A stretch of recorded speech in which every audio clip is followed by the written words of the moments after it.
Hi, I'm Loretta and this is my sister Sharon. We are founders of the plant-based retreat, The Detox Barn, and we're also a comedy double act. I know, funny vegans. Shoot me now. 9 years ago, I was diagnosed with a chronic autoimmune disease and got myself better using a plant-based diet. Since then, I've just fallen in love with living well. I retrained as a natural vegan chef, and each week we'll be interviewing experts in the wellness industry, as well as sharing the highs and lows of trying to live well as single mums living together with our 2 kids. How well have we lived this week? I've got to explain where we are. We've forgotten For those that are watching, we've forgotten to do some the of them are comedy. listening, shall we? We've forgotten to do the comedy. So we're actually at David Lloyd, and we've nicked a studio. It's a high energy studio, so that's why it's all a bit weird. But anyway, we're here, surrounded by mirrors. But yeah, this week it's been, one of those weeks where lots of things in the house go wrong. I come down in the morning, she's like, "There's been a leak." I'm like, "Oh, please don't tell me about another fucking leak." But no, Sharon's bathroom lights, they've all been going. Spotlights. Who changes spotlights? How do you change one? Well, they're quite easy to change, but Really? for some They look easy. they're quite easy to change. But for some reason, the lights in her bathroom, you can't change them. I don't know why, but you cannot change them. Do the low wattage apparently anymore of those lights. I was like, okay, so what are we going to do? I'm going to get an electrician. This is my dad. We asked our dad to jump in and help us. And he said, "I'll get an electrician, don't worry, I'll sort it all out for you." So anyway, he gets an electrician. I'm already thinking cost. I just want to change a light bulb. Yeah, so now changing a light bulb, we've got an invoice for 250 quid. And I'm like, oh, all right, okay, whatever, just change the bloody light bulbs. Anyways, we get back.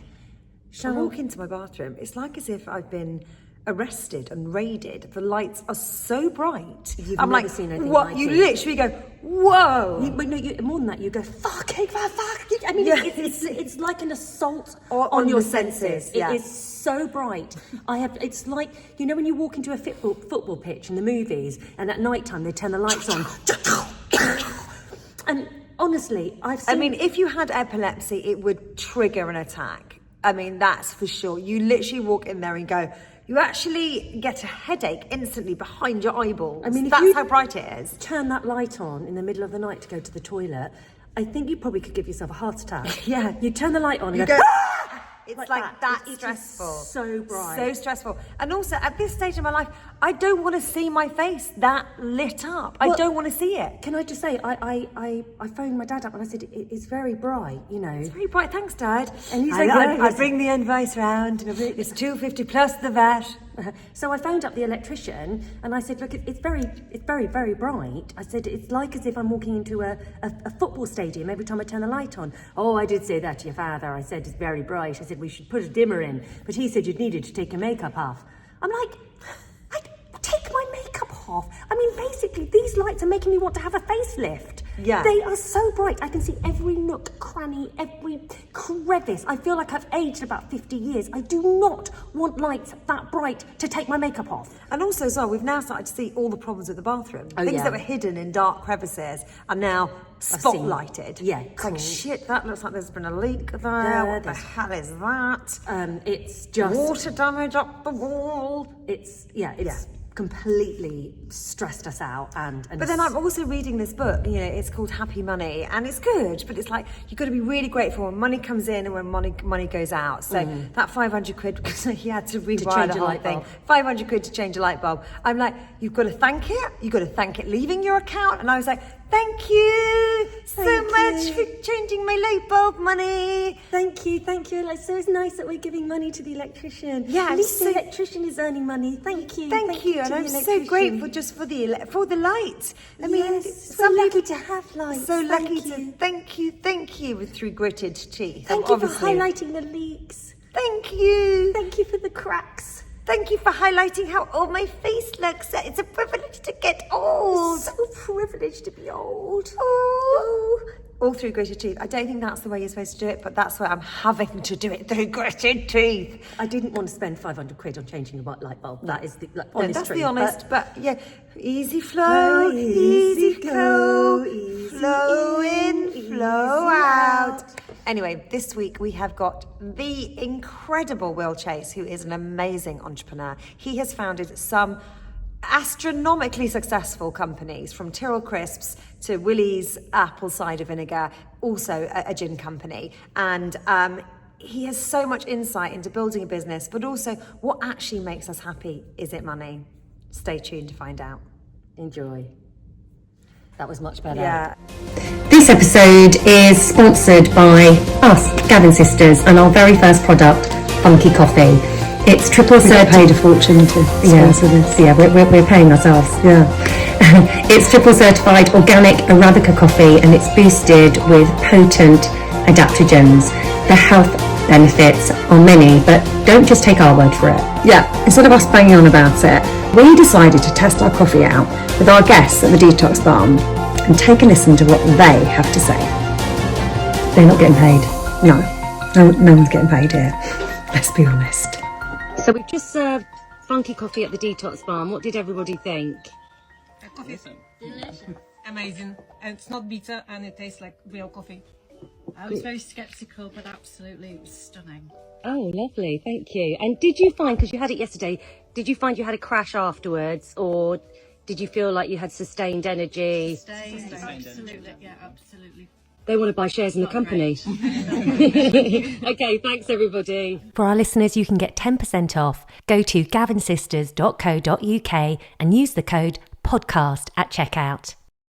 Welcome to our podcast. Will, it's incredible to have you on. You are really quite an inspirational entrepreneur. And as a very small entrepreneur myself, I'm literally in awe looking at what you've created, from, Tyrell's crisps to gin, Chase Distillery to apple cider vinegar. It really is. It looks like everything you touch turns to gold. I'm sure in reality it's not like that, and I'm sure there's lots of ups and downs. So what I'd love to start with is the beginning of your journey and how you started to become this entrepreneur. Yeah, great. Thank you. Thanks for great to be here. And it's interesting story. My main story, my main narrative is probably as a farmer, stroke a farmer, conventional farmer, stroke sort of food producer, producing commodities, stuck in the sort of the whole supermarket boom of the 80s and the 90s, growing cosmetically pretty looking potatoes and vegetables for supermarkets, getting stuck like a hamster on a wheel, have to keep producing more and more to keep going. So my way out of that probably was, I suppose, discovering how to turn our potatoes into chips and sell them as chips. So Tyrrell's was born. So it's a lot more fun rather than just producing a commodity, commercially growing potatoes to make them into crisps. And then out of Tyrrell's, once Tyrrell's was started, we got that going. Mostly built outside supermarkets, mostly built with independent retailers and just sort of supermarkets that actually cared about not just selling commodities. They wanted to sell food with the educational side as well as just becoming a commodity. So that was probably one of the first biggest things in my career that really happened for me, was then rather than just being a standard commercial food producing farmer under the pressure of supermarkets and prices, just producing a commodity, to actually turning my potatoes into something worth more value, talking direct to the customer, realizing that that's where the value in the future was really for me as a farmer, if I wanted a career in farming and producing food. So Tyrrell's grew, and we started Tyrrell's early days. I had a lot of, in those days, it was quite hard to get, we had to do long hours and a lot of work in a little farm, converted factory, potato store in the farm. We had some great Eastern Europeans working for us that would cook their supper in the fryers at the end of the day before they cleaned them out and washed them out. So they'd fry these sort of beetroots, parsnips and different things in the fryer. So that's how Tyrrell's veg chips was one. Oh, wow. So we decided these guys used to make their supper in there. They used to cook their liver and onions in a little old electric cooker in the corner, and they used to cook their vegetables in the fryer. Probably not as healthy as they could have been, but that's how. And so every day these guys would say, Mr. William, we've got to make these vegetable chips. So we did, and that was really the big eureka moment with Tyrrell's that made it a massive success, because it was the veg chips. And there was a huge desire and demand for them, and that was great. So I think Tyrrell sort of pioneered the veg chips and taking it to a new place, which is really interesting and a great space. And And then from then on, I suppose, then we built it. That grew and grew. And that grew into the distillery. We then thought we could do the same with spirits that we did with crisps, because crisps, where there gets a limit to how many crisps you can fry, and it's not the most exciting thing, just chopping up spuds and frying them. It's okay, but it's, I thought being greedy probably or whatever, I thought there was more. So I discovered on one of my travels to America, buying some frying equipment, I discovered the fine art of the craft spirit boom in America that was just starting. This is back in about 2006. And I thought that'd be a great idea. And then when I researched it in the UK, you needed a 2,000 litre still and the customs to come out and check what you were doing. So I thought this would be great. We could build our own little, be the pioneer, the sort of craft spirits industry in the UK. And we could sell our spirits on the fact that where they were going, they came off the farm, their pedigree.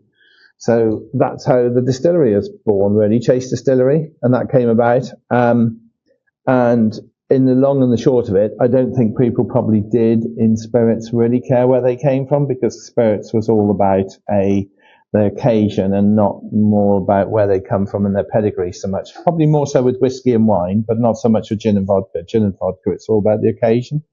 But that grew well, and then we had pioneered things like rhubarb.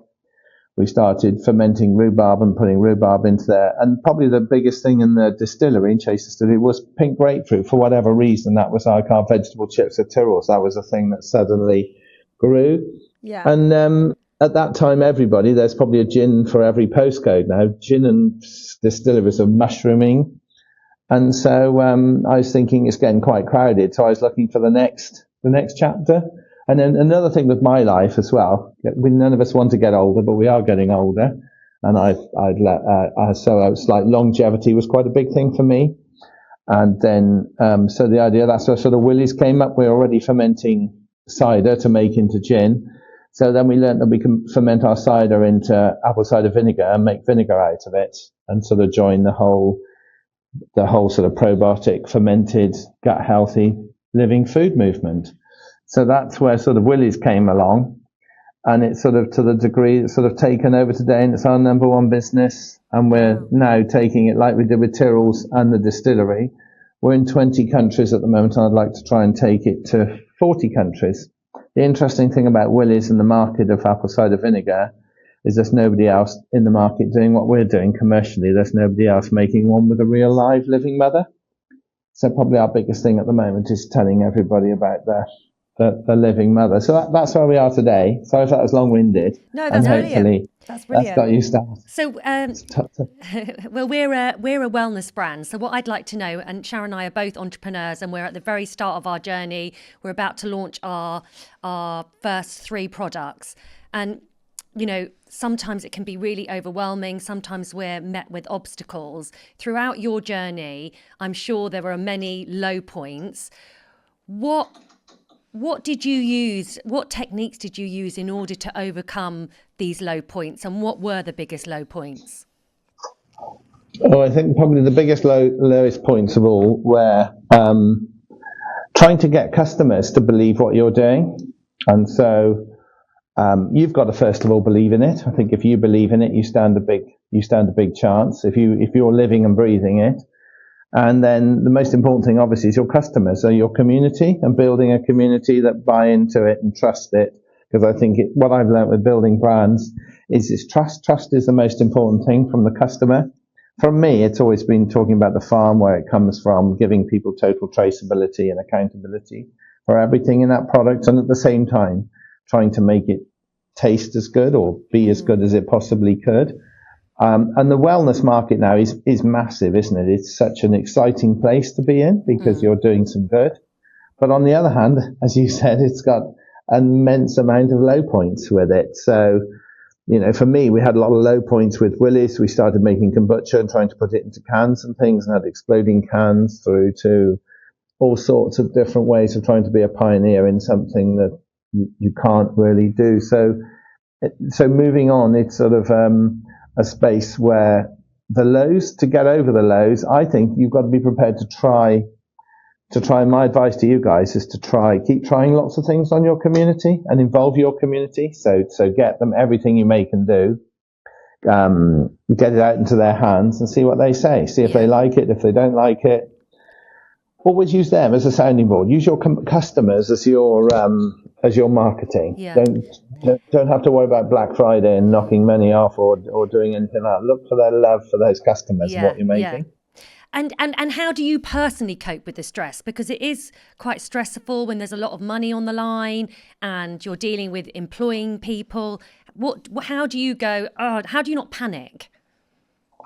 Oh yeah, that's a good question, isn't it? That's a fantastic one. I probably used to take it out on alcohol. I've stopped drinking now for 2 years. I'm coming up to the end of November, being 2 years free of alcohol, and that to me that's a massive thing, because after having a distillery and building a career in distilling spirits and a vineyard and growing and making wine, giving it up is a huge loss to me in some ways in my life. Not just in consuming it, but actually physically making it for the fun of it. So that's probably made me worse. I think also if you have a touch, which most entrepreneurs and most of you guys trying to do things have a touch of ADHD or different, however you want to put it. The highs are nice, but it's the lows. How do you deal with the lows? And when things go wrong and you're on a low, that's a bad recipe as well. So that's a really bad space to be in. It's always good to have more than one of you, because nobody's an island. It's good that you guys have got each other and people to talk to and share the pain with. It's I love that expression, sharing the pain, because there's plenty of it.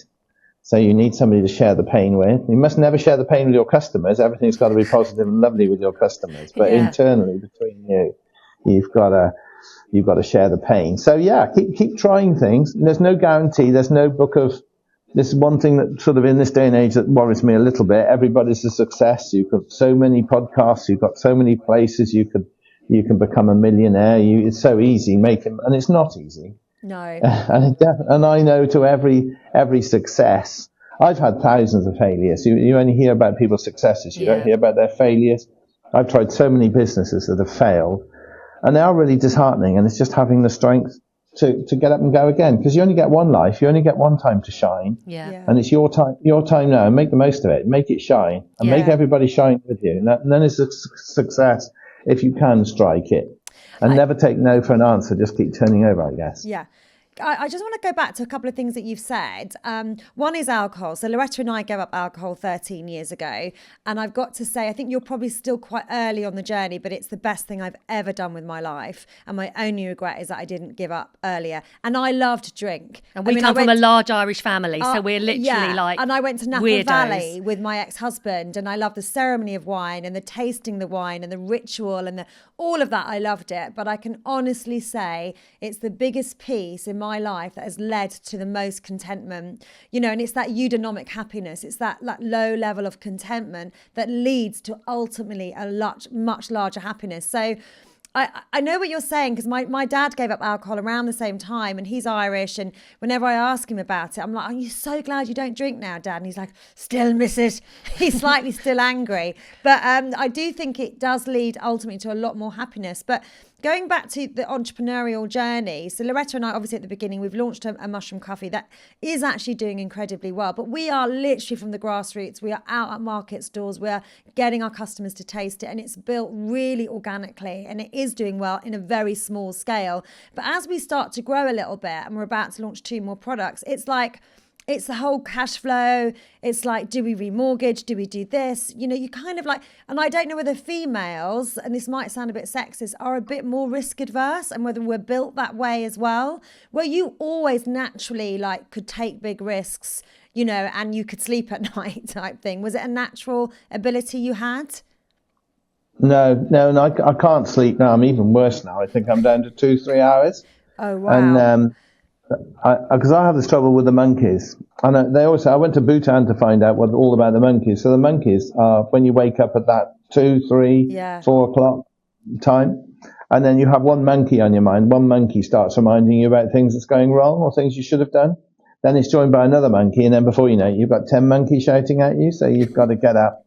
And in Bhutan, they call it the monkey mind. And I think it's managing that. So that's a fantastic point. I do think women are far more adverse than men. I think women make life a lot simpler than men. I think the good thing about all of the women that I've had in sales and marketing, I actually think probably women make better sales and marketeers than men. for the simple reason that women don't get into trouble for this, but I think it's an honest and it's a straight and it's a fair view as well. I think women do not contain rubbish. If you ask a woman what she's doing on some day next week, she'll tell you, because women don't want to park rubbish. They want to keep their mind free and get very organized. Whereas a man will be more complicated. A man has to he's not really sure what things are going on, especially if you're like me and you've got ADHD and you've got very bad, you can't make decisions and you can't commit. So I think that's a great strength, and I think that's a fantastic strength to work on and to keep and to make the most of. The other thing I think with discovering brands and all the work with brands, I'd say women have discovered brands before men. It's quite often it's the woman that discovers things, not the man. If you go around any stores, any wellness stores or whatever, and you quite often see females looking in there, surfing and looking for what's new or just got this natural attraction. So I'd say for you guys, it's obviously got to be female. It's going to be your first port of call. I think it's even quite interesting for people that are into sort of male cosmetics and different things. Even they say that it's women that are the first ones that pick it up for the man. So they probably even would like the distillery. We worried that with our distillery that our bottle was a bit male. It wasn't very feminine. The whole marketing was a bit blunt and a bit female, but it was still led by females as well, still then buying it for its reasons to buy it. So yeah, a fantastic point. And I think it's an advantage to be female because of that decision making and because of the clarity of what you're doing. Yeah. And probably selling as well, marketing, selling. Make the most of that point all the time. I think females are better marketeers than men. Yeah. And so do you feel that since you've given up alcohol, has it led to other health changes? And do you feel it makes you a better business person? It certainly makes me more anxious. I'm just launching a product now as an alcohol alternative. And it's all about anxiety. And it's something when you're producing alcohol. So not drinking makes you more anxious, sorry. It has me, yeah. But then I'm different to others because I have ADHD quite badly. And coffee actually relaxes me. So I could never work out years ago where everybody's saying you can't have a coffee before you go to bed. Coffee is a great relaxant for me. And I have heard that. Yeah, I've got ADHD as well. Yeah. And my son's got ADHD, so I know a lot about it. So if it's making you more anxious not drinking, why have you continued not to drink? Oh, good point. I could love to. I've got some lovely Cab Francs and some amazing Reds that are shouting at me all the time. They're there, reminding me that they're there. And it's almost like a challenge, isn't it, then in life, that you don't crack, you don't break that challenge. Yeah, and we all do we all want to change our life? And that's the other thing I want to sort of make a podcast about now. Sort of it's more like changing a life is that how many people, I did a food show in Germany a few weeks ago, and it was quite interesting just trying to get people's attention that were walking past and just trying physically yourself going out there, just trying to get people to stop. And what do you say to them? And that's a great challenge. And that's my advice to anybody. If it's not working for you, or you're not quite, just go out in the street, talk to people and just ask them what they want, or just try and see what you've got to say to make somebody smile or to stop and talk to you. Yeah, and everybody we all want wellness. We all want to give up. There's lots of people want to change their life. And you made a great point about alcohol. It's used to celebrate births, deaths, marriages, everything, isn't it? I was a great, I even spent years making this stuff. I was, not just being a host, but actually, producing the stuff. So it is, and you've got great hosts. What do great hosts do? They're tipping alcohol down people all the time, aren't they? Your glass is always full. Probably the first advice to everybody when you're giving up alcohol, when you go out, is don't argue. Just let people fill up your glass, but don't drink it because they're not coming back around and to keep tipping more in again to encourage you. Say, oh, go on, you've got to keep drinking. So if you have it in full, nobody asks you. So it's little things like that. They said the Queen, when she used to attend events, she used to carry a full glass of champagne around with her all the time. She never used to drink it, but she'd always carry it around. Yeah. So it's a fascinating subject, that, and how you contour it and work it. And for you, if you're trying to sell a product, it is all about wellness. But that anxiety, that anxious thing, there are mushrooms. There are great ways of controlling it. And it's, yeah, and I think for me, for what controls my anxiety in life is success. Yeah. Is to try and get success. And it is very frustrating when you're not getting success as well. And when you're not getting the success that you want, how do you get over that anxiety as well?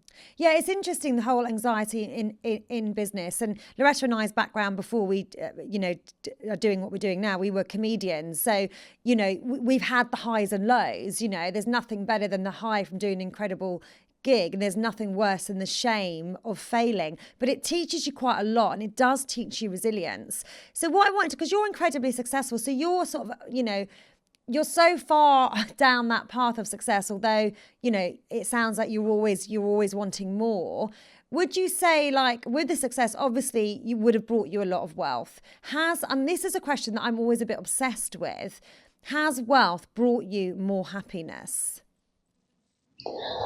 No, we all need money. We all need money to do things. Money gives you choices, and there's no, however anybody says. If I have a look now, in a simple way to answer that, if I have a look at my upbringing on a very humble family farm where we never had any money, things are really tight all the time. And I look at other children today, the way they're brought up. I think it's far better to be brought up without money than it is to be brought up with money, thinking it's a hunger, isn't it? It's going back to that hunger, how you make yourself hungry. So no, I think it's more of I think most people don't do it just for the money. I certainly don't do it for the money. I do it because I just the love of farming. I love businesses where people are doing it because they love it. They're probably some of the best success stories are ones like Ferrero Rocher when he built the world's best chocolate brand and massive success. But he just loved chocolate. He just wanted to do chocolate and nothing else. All of the best entrepreneurs and the people doing things are just obsessed when they start doing it. They haven't got a route to how much money they're going to make in the future from Steve Jobs to Elon Musk to all of them, everybody. Nobody sets out to say, I'm going to make this much money by this date. I think you need to find something that works and feeds you in life. And that's what I find fun about this and talking to you guys about this is, especially if you're comedians before, you still be comedians now. Don't stop that, because I think, that's the most important part. If you can include that into your brand as well. No, we do actually. And yeah. you are smiling. You're looking happy. No, we do. We celebrate that part, and we often, I did a food market this weekend, and when we talk about our story, I often talk about comedy, and we run wellness retreats as well, and we are really at the DNA of our retreats is it's retreats for normal people. It's not too worthy. It's not too earnest. We like to kind of infuse humour into everything we do. And we're about to rebrand, and we want that part of the messaging because it's really part of who we are as well, So we do a comedy wellness show, and we do a sketch on sober dating and what it's like to date sober and stuff like that. So we try and inject humour into wellness. So you're saying that wealth hasn't made you any happier. Obviously, I mean, we were discussing before, not having money makes you miserable, but incremental wealth, like getting wealthier and wealthier and wealthier, doesn't lead to more happiness. Is that what you're saying? Yeah, I think if you chase something in life, you never get it. I think the happiest people are contented. Yeah. But then if you're contented, you're never going to do anything because you're contented. So it's a double whammy, isn't it? And it's and there's no book of rules, and life's what you make it to make it good. And I believe in that. And I think it's what you make it. We are what we eat as well. What we eat, what we drink. Yeah. I love the idea of sober dating, because alcohol must be a lot of relationships. Gives people a lot of confidence to go and talk to each other and to go and so to take alcohol out of it makes it probably even makes you a stronger character because you haven't got the alcohol to hide behind. Yeah. And I didn't realize how much fun and how interesting it would be in life without alcohol. Yeah, I mean, I know, like when I was dating, I can't be bothered anymore. But when I did used to date, it's just too tiring. I would put on my profile that I was alcohol free, so like a teetotal vegan, and I thought, well, that will scare them away. But I thought it was important that I didn't want to attract anyone that loves drinking because they're going to be disappointed in me. They're going to hate you. They're just going to be disappointed. So, I mean, obviously, I did go out on dates, and there are people. You have to find people that you know, are like-minded, that want to live well, and longevity is massive. And, you know, Loretta and I are a bit older as well, and we're like, shit, we want to live long but well, you know, and how do you do that? But it's quite nice to hear that, you know, even with all your success and all your, obviously, wealth that comes with that, that doesn't necessarily make you happier, because lots of people without money think that it's the money, that's not having money is making them miserable, you know, and to know that actually it doesn't increase your happiness, I think it's quite powerful. It is. It's an amazing thing. I think it's how you run your life. I think if you want to be a capitalist, and probably more applicable to men than women, you know, and it gets more of an egotistical thing. I think I'd have been a different person. I lived my life in regret. I had a beautiful business with Tyrell. So it's an amazing business. I had a fantastic little factory. And if I can be honest with you, I wish I'd kept that little factory and 12 people working for me. Beautiful way of life. We're making so much money out of a little factory. We're just dealing with independents. There's no supermarkets. There's no discounters. We were making a sort of a 40% net profit. We're making an 85% gross profit. And I don't know why I got greedy and wanted to build a big factory and grow the business. If I had my time again, I would have kept that little factory. That's really interesting. Yeah. And kept a beautiful little business with great people in there. And one of the businesses I recommend, I really admire most in this country is Riverford. There's a guy called Guy Watson that runs Riverford. He wears his heart on his sleeve. His story is when he came back from uni, he didn't want to go surfing and had taken it easier. He just wanted to grow vegetables, and he's done that. And he's kept out of supermarkets, and he's managed to build the only successful organic farmer that's managed to scale just dealing with supermarkets. And then he sold the company not to venture capitalists. He sold it just to the team. So that's what I'd love to do. This is my third chapter. That's what I'd love to do with this business, is find a team of people that want to invest in the business. And nobody's an island. Nobody can do it on their own.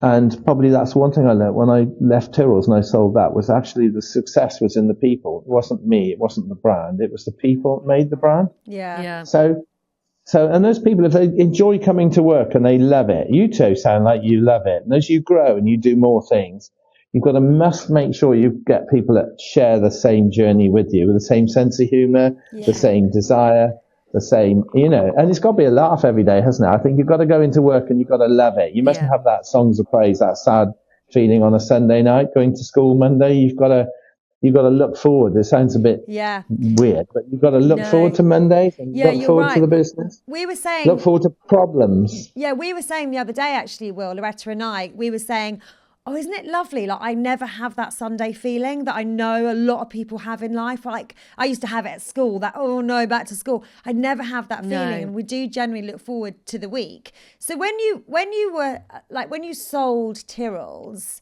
it's really interesting to hear your reflections on that, because you sort of think that feels like the dream. You build something really little and then a big player comes along, makes you enough money that you never have to work again.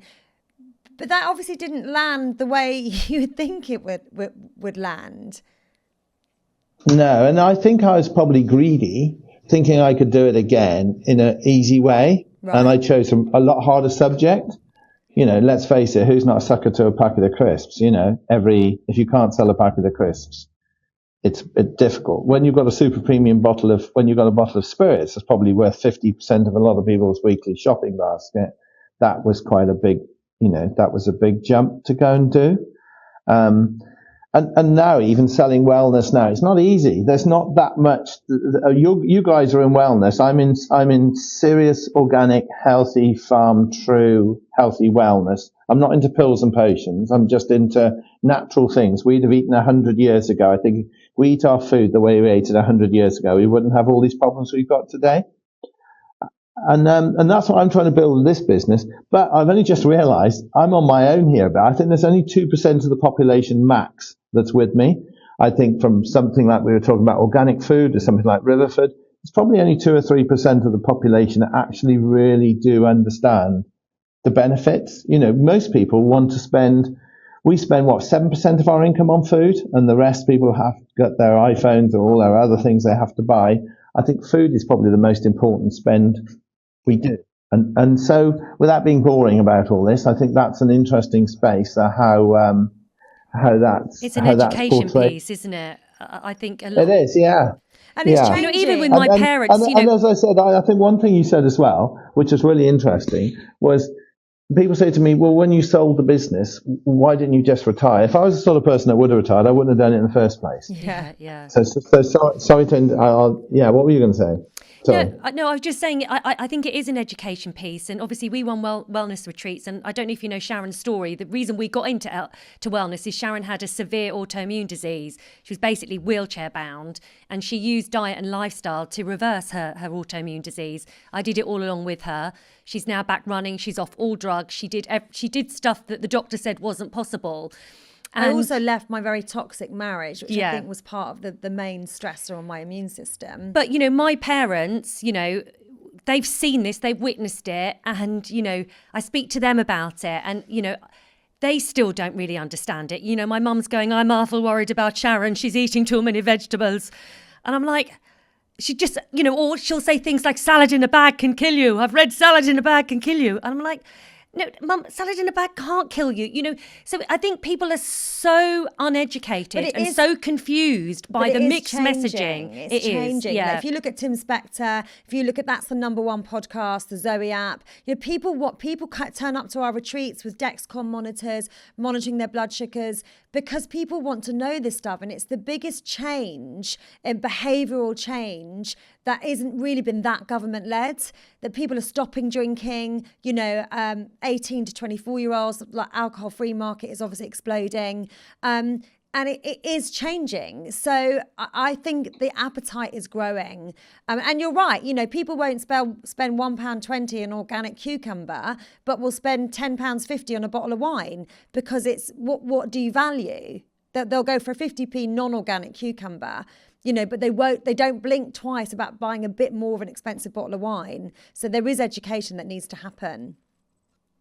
Yeah, 100%. And it's and you touched on it earlier. That education is not, at the moment, it's come from the supermarkets and all the big corporate companies that are in the distribution in the middle of the food market, and they're just looking at their bottom line. They're not looking at human health. The government, no government's in for long enough, so they'll just say whatever everybody wants to hear. Then no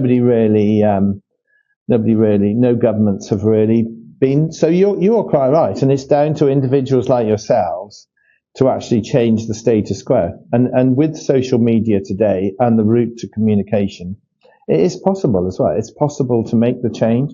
That's phenomenal to hear your story of how you did it. I had a tumor in my stomach, in my colon, removed, so I had to have part of that removed. That was 2020 in COVID, and what it taught me was I felt quite guilty. And when people talk about the big C, and then you suddenly absorb it, that you whether you feel guilty or not, and once you get over it, but it's and there's so many different stories. So I decided to learn more about gut health. That probably would have been my biggest catalyst to really get into the bottom of gut health. And you've got things like alcohol to all the things, how you manage sugar, to what you eat, the fiber, the protein, all the balance. That is a phenomenal subject, and it's not being led by the supermarkets. There's a lot of greenwashing, like you hear about this regenerative farming now, that every packet of dog biscuits or window cleaner or whatever is going to be regenerative soon. So there are fads. Organic, do people really understand what it is? Do they think it's worth it? That's why, like, part of our campaign now, is it worth it? Is it worth it for farmers and food producers to go to produce organic? And is it worth it for the public? And the way that's stacking at the moment probably the answer is probably no for the majority, over 95% of the population, because it's not their priority, is it? Their priority is other things. So and like you said, wellness resorts, and I think wellness resorts are amazing places, and who goes to them as well. So you've got normally, without categorizing too much, but you've got people who want to sort themselves out, who probably have got a problem. There's one amazing one I like to go to now and again, is in Germany, called Lanzerhof. That's amazing. Yes, I've heard of it, yeah. And it's a finishing school for grown-ups. It's expensive, and it's a very, but how many grown-ups do want to go put themselves through a finishing school? So you've got 50% want to sort themselves out and have a bit of a detox for a week and then get back on it again. And the other 50% really do want to change their life. So your wellness retreats, I'd say, still reduced a very small population of a number of the population. I'd say a part of them go there to try and, sort themselves out, whether they want to try and give things up or they think they should consciously. Or the other half go because that's how they want to live their life, isn't it? They do want to be, it was things like grounding and stuff like that I couldn't really, I could ever understand. I couldn't understand breathing. If you'd asked me 10 years ago why people need to go to a retreat to learn how to breathe, I'd say, what? If you can't you breathe? Yeah. And it is. So answer to one of your previous questions. Yes, stress. The best cure for stress is to breathe, isn't it? It is to breathe. Because especially if you're a man and you can't multitask, you put all your thoughts on breathing, you're not thinking about anything else. Yeah. I think as well, that's probably why I like running as well, because you really have to, especially when you're running up hills, you've got to breathe really, really deeply, and that does something to your system, Yeah. I just wanted to ask something about your apple cider vinegar. You said earlier it's the only product that is with mother, but I've seen other apple cider vinegars that says with mother on it. So why is yours different? Well, Willie's has a live mother, a living mother. A live She's mother. Live so others mother. don't have live mothers. No, they have a mother, but she's dead, sadly. She's not with us anymore. So then you'd be getting more of the goodness from the probiotics with the live mother. Yeah, if it's dead, without going too much into the technical side of it, but if you've got a live living mother, the trouble with a live living mother is she does grow, so she turns into like this great big blob. So a lot of people, most people complain because they don't think they've got enough mother in there. Yeah. But if you keep her in the warm, she will grow, and she will turn into like a great big blob of mother, and that puts some people off. If you're putting that on your we've seen that. on your chip on your chips, and you've got some nice vinegar, the next thing is you've got a great big blob of mother come out. To a lot of people, that's a little bit scary. It's like, say, with Tyrrell's early days, we used to leave the bits in the bottom of the packets. People love that. But when it gets corporate, people won't deal with bits. Or in our vodka and gin, people won't have floaty bits in there because it's not a artisan. And so it's the same with our vinegar. But it's something you just got to get past, really. And I think most people, and again, back to the female culture are the one. We've got a great group called the HBD. That's an amazing group. They're quite a huge group now, and the HBD diet I think it's very good. And HBD, what does that stand for? The Human Being Diet. It's run by Petronella, but it's a fantastic community of people who understand it, and I think it's a great space. And again, it's all female. They've got one or two men in there, but it's nearly all females. And just savvy females who want to learn more about the whole wellness and about the whole, that want to live basically, I suppose, want to get themselves into the best condition they can do, and they're interested in longevity, and they're all very similar minded. It seems like you guys are on the same mission. You're very similar minded. Yeah. You're on that mission of, and how do you get this across without sounding like you've met a new god or something? Because that's what I find my difficult thing. Yeah, it's about not being preachy, isn't it? It's that kind of, it's that preachy stuff. When I run wellness retreats, I do talk about alcohol, and I'll go, look, this is what, I know this isn't popular. I know it's not popular to say alcohol is the number one carcinogen. We actually know this, but we don't want to take it on, and I get it, but it's about being able to talk, being humble, take the piss out of yourself, talk about the mistakes that I've made, and then be able to kind of, also share the message of like, there's nothing better than, there's no night out that it beats waking up and feeling good. No night out beats that, No. And I also think it's choosing your audience. Yes. Like, don't waste your time. It's no point trying to convert people that it's just going to cause an argument, or they're just going to start being arseholes. So I'm very, very... I'm very choosy about who I talk to this stuff about. And I wait till they ask me questions rather than me telling them what I've done. And usually it happens when people see your energy, they see how you're living. Like how our retreat started, we used to go away to Suffolk with our girlfriends. They'd all get pissed. we would start the mornings with a ginger shot and do a run. And by the end of the weekends, our girlfriends would be like, you need to help people. You need to teach people do this, because when I've hung out with you, I want to make changes. So you need to help others do this. And that's literally how it started. That's an amazing point. And so do you find now you've got sort of 2 or 3 different types of drugs? And we were drunks. I was a drug. When I mean drug, or a drinker, shall we say. So when you're not drinking and you got people are so loud, that's the first thing. Not to sound like you've changed religions or whatever, but it sounded preachy. But people are so loud. Yeah. And then if you're in a relationship with different people as well, you see it from the inside. And that's the other fascinating thing, is you've got 3 different types of drugs, haven't you? Or drinkers. Let's say drinkers, it sounds better. You've got the happy drinker. You've got the person that's happy and they just smile and they get happier and happier. Then you've got the person in the middle that's just a typical sort of loud drinker. And then you've got the aggressive drinker. You've got the one that when they drink, it makes them aggressive. Yeah. And then you hear afterwards, people say, oh no, it's only the booze talking. But I do think that alcohol brings out somebody's true character. And I think alcohol has a lot to, is a very, very, it's almost like it's a funny thing, isn't it? So can you have fun without alcohol? And as you guys have just probably said, you've got to do it for a few years first to learn how to navigate way around it. When you go out in public with other people or your friends and they're all drinking and you're not, it's quite hard, isn't it? It is really hard. It is hard.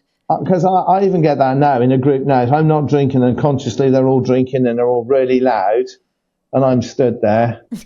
Not you feel like an outsider, and you do, don't you? If you let your mind do that to you. But also, it's really good to know about the psychology behind drink. There's a guy called William Porter, and he's written a book all about what alcohol actually does, and it's so fascinating. Because especially if you're ADHD, the reason why you probably loved alcohol is because it's got this massive cycle to it where it basically, when you first drink it, it relaxes you. It's a sedative. It sedates you, but it also gives you a bit of dopamine.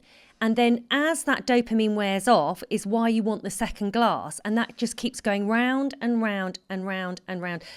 So you're basically sedating yourself, having a dopamine high, and then needing that sedation again because you're feeling anxious. It actually makes you more anxious, but it has a kind of a bizarre effect on you. You're thinking that it's relaxing you, but it's making you more anxious and then relaxing you afterwards. So, but also what I always think about as well, and I come from a real sort of ADHD family as well, is like, if you think about how you operated as a child, you were just full of energy and mischief and getting up to stuff. You didn't need alcohol, did you, to have fun? We know it. No. I look at my kids now. I've got a 12-year-old and Loretta's got a daughter. We actually all live together, and they have such a laugh.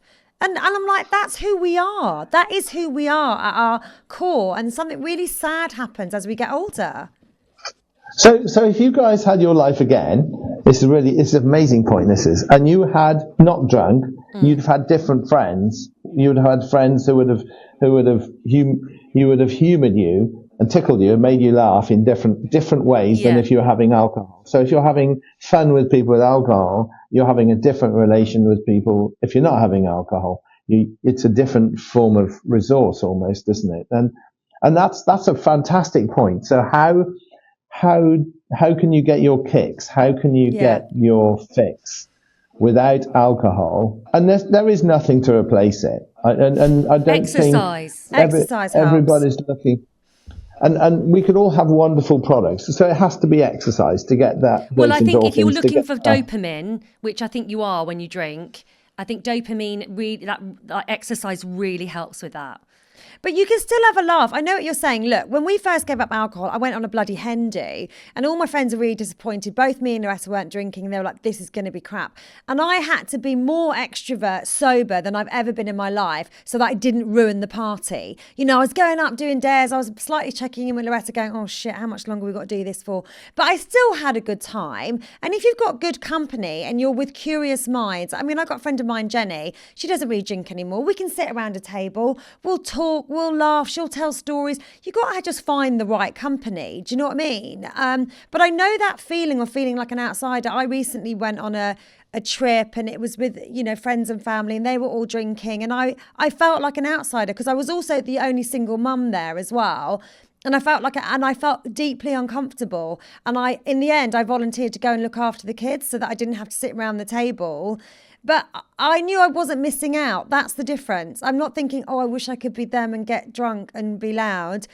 I knew I know what I want, and I choose peace rather than the anxiety, the hangover the next day. So I think it's about your why you're doing it, and having that quite strong.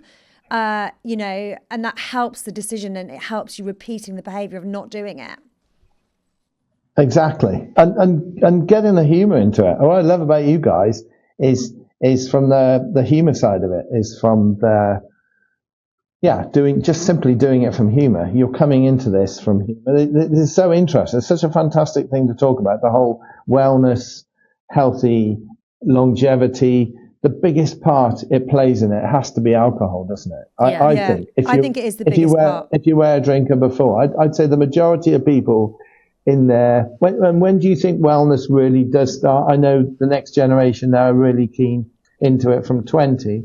But if you take my sort of generation, or people, I'd say it'd be 40s. It suddenly starts to think about it. 40s, that birthday that you hear people say they wake up and they cry or whatever because they're getting old, and then 50s even worse, and then obviously they're 60 and it carries on until you're gone.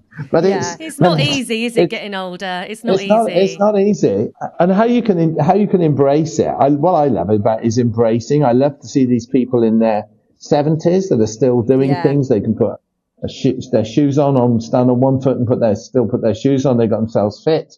They've got themselves mentally on top of it. I think the mental is the first bit. And they do say if you're physically fit, you're mentally fit. Yeah. And to be mentally fit, you've got to be physically fit. So I think your point then about drinking, exercise has to be the number one thing to take over from it, doesn't it? Although it doesn't fit in all places. It's got to be exercise first.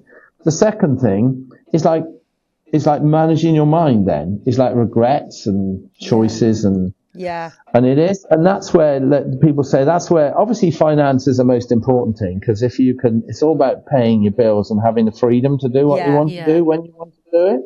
And so there's no way around that. You can't say, it's good not to have anything, because it's not. It's bloody hard. There's some nice things. But then when you look at all these nice things, a lot of money is wasted on a lot of stuff we don't need. And that's what takes you back to food again. That's why I think, it takes me back to the mother and stuff, is that it's just trying to get people to understand if they want to understand. But I think my biggest problem with selling wellness is it's just such a small audience, and they all want to take pills and potions. They all want to take, I speak to a lot of men that say, I'm on cider vinegar. I take gummies every day. I said, no, you're not on cider vinegar, and even if you're taking a dead mother, you're not on it every day. So it's back to that, taking food back to as it was 100 years ago, and trying to enjoy it as well. Yeah. And I think it is changing. That wellness market is growing bigger and bigger and bigger. So you're definitely in the right space.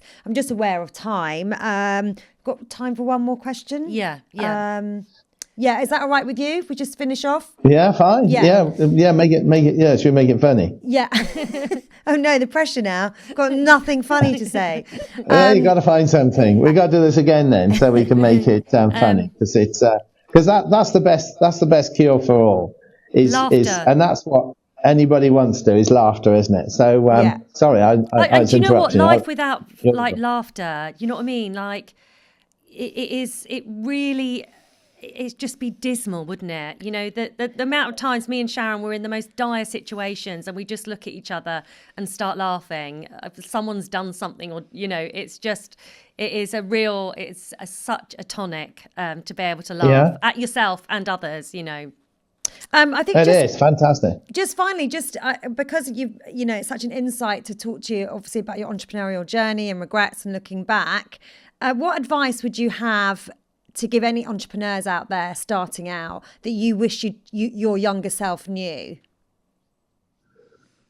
Oh, don't be too quick. I've been too fast. Everything I do, I'm in too much of a rush through life. Just enjoy it. Slow down and enjoy life. Every day's a lifetime. I think of all the sayings I've heard, that's the one that resonates with me with most. When you wake up in the morning, treat every day as if it's your last. Just every day's a lifetime, and appreciate being awake and alive. And don't be in a rush. I've been in too much of a rush to do too many things. And otherwise you meet yourself coming back. That's what my mother used to say. And I think half the time I've probably done that a little bit. So I think and make it fun. It doesn't matter what you do in life. It really doesn't matter. So long as it's fun. So long as you said that was a lot of fun. Life's chapters, isn't it? And so long as you don't try and avoid the chapters that are rubbish. Don't have any rubbish chapters. Try and have, and you can't help the health side of it.